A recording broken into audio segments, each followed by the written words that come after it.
dela paraleloki kontatzen direnak, hiru protagonista diferente dituztenak, hiru desberdin, badituzte bere antzak, desberdintasuna, baina guazen aipatu ditzagun mana bat, Londresen gertatzen da, Londresen eta erresuma batuko beste hiriren batean, eta protagonista da Stuart, Goldman Sachsen lan egiten duen exekutibo gazte bat. Horrek esan du alako kutsu bat,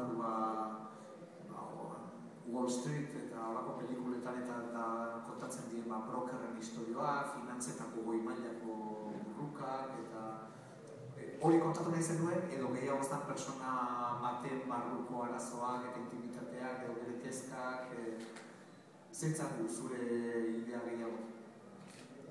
Ideia zen pertsonari buruzitzaia, ez?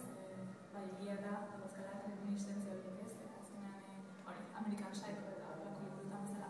Baina hori etzen ideia, ni ez naiz finantza mundu horrako emakume bat, ez eta hori pixkat kanpotik ikusten dena, ez?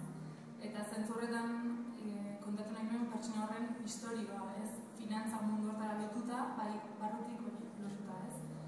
Eta orduan, aukera izan dut horrelako pertsonak ezagutzeko, eta nik uste persona